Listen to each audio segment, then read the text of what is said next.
大家好，欢迎来到四维健康。健康是我们最大的财富，让我们一起管好它。我是杨医师。最近甘肃天水发生了一个令人震惊的事情，就是一所幼儿园有233名小孩子血液里面的铅浓度很高为什么呢？就是因为厨房里面的糕点里面加入一些彩绘的颜料这些颜料里面含有很多的铅导致了很多孩子出现了所谓的慢性中毒。但是呢，如果大家认为这个铅中毒的事只是小孩子身上会发生就错了。慢性铅中毒也正在悄悄地影响着很多我们中老年人，也常常被误解成各种各样其他的问题直到造成一些不可逆的伤害。所以呢，我们今天就来深入探讨一下这个铅跟我们大家的健康到底有着什么样的联系如果您是第一次看我们的节目，请不要忘记订阅我们的频道，点击小铃铛，你就不会错过以后的视频。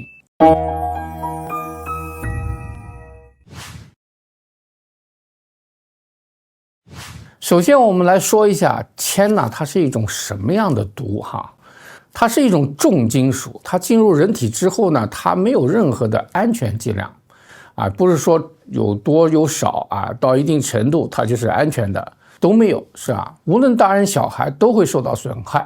只不过小孩子他更容易出现一些急性的症状，成年人常常是日积月累的一种慢性的问题。世界卫生组织早就警告过，只要这个血铅超过50微克，就会开始伤害到我们的神经、血管和免疫系统。那么我们中老年人是怎么样接触到铅的呢？人小孩子是这个旧房子的墙玩具吃的东西里面都可能有。那么中老年人怎么会接到铅呢？这是我们今天的重点要讲的事情。下面这些生活中的细节你可能没有注意，但是每天都可能造成一种慢性的中毒。比如说有人喜欢使用又老又旧的陶瓷家具或者紫砂壶如果不是正规的这个油彩它可能就会含铅。另外住在这个翻新过的老房子，这个粉尘中就可能有含铅的油漆存留还有一些不明来路的中药方偏方，这些保健品常常也会含有这种铅。还有就是自来水管太旧，尤其是早上的第一段水你长期喝它的话就可能有问题。还有就是灰尘的积聚窗台地板没有擦干净，它很容易吸收一些含铅的微粒还有家庭喜欢做手工焊接电器维修等等，日积月累每天的量不大，但是时间久了就有可能超标那么如果一旦超标了，它会出现什么样的问题呢？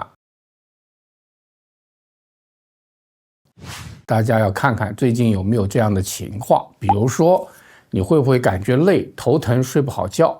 这段时间记性变得很差，情绪变得容易激动，同时还有便秘、食欲不良，是吧？查不出什么原因关节也酸痛，手脚也发麻，血压也升高。这些东西我们真的很难和铅联系到起来。很多时候就觉得自己老化了更年期了这个高血压了等等。其实它都有可能是慢性铅中毒的一个早期的信号特别是你如果有上面我们讲的这些接触史的时候你一定要提高警觉大家好，我是杨锦端医师我行医30多年，看过无数人在健康退化的边缘挣扎。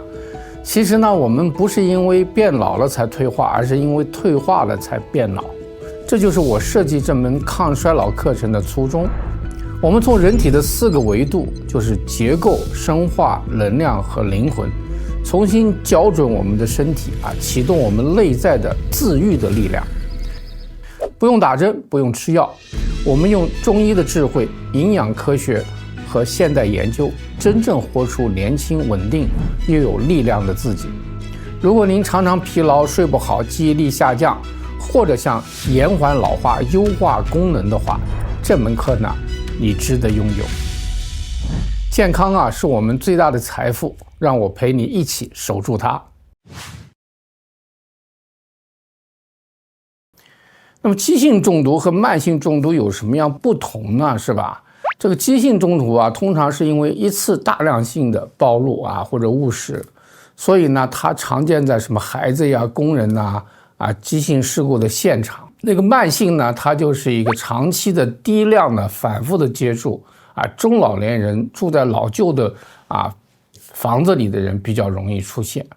这个急性症状比较严重呕吐昏迷抽搐肚子痛这个慢性的呢，就相对来讲就是什么疲劳情绪低落消化不良等等如果我们要检查的话，我们一定要检查血里的铅、尿里的铅，有的时候会查头发里的铅，还有查的肝肾功能还有一些我们身体本身的解毒的功能有没有，是吧？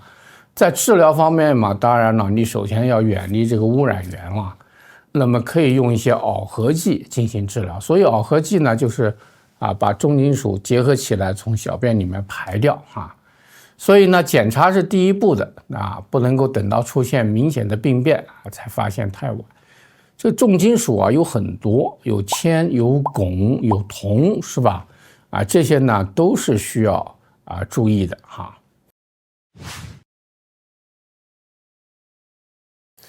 那么从思维健康的角度来说呢，希望大家呢可以经常活动拉伸促进血液循环和代谢，补充足够的维生素、钙、锌、硒，这些呢都能够帮助排铅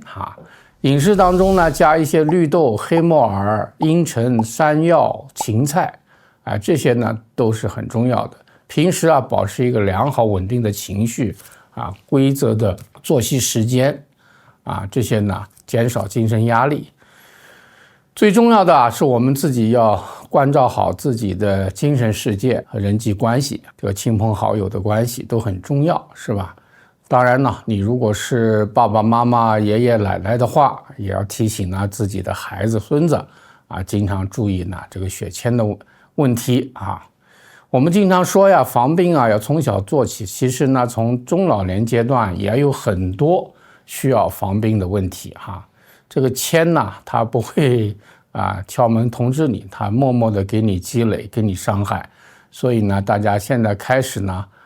要把握好这些生活的细节把这些各种各样的毒素挡在门外。熟悉思维健康的朋友都知道，我们每天在这里呢会跟大家一起聊一些养生小知识，分享实用的保健方法，陪大家过一个更好更健康的生活健康呢不难，只要每天呢花点时间关注自己的身体的信号，从生活中呢做一些小的改变，就会越来越好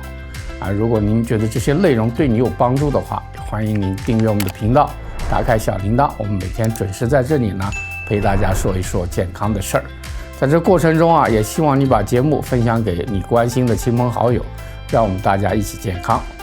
这是举手之劳，但是呢对我们大家都很重要。谢谢您的支持，我们每天不见不散。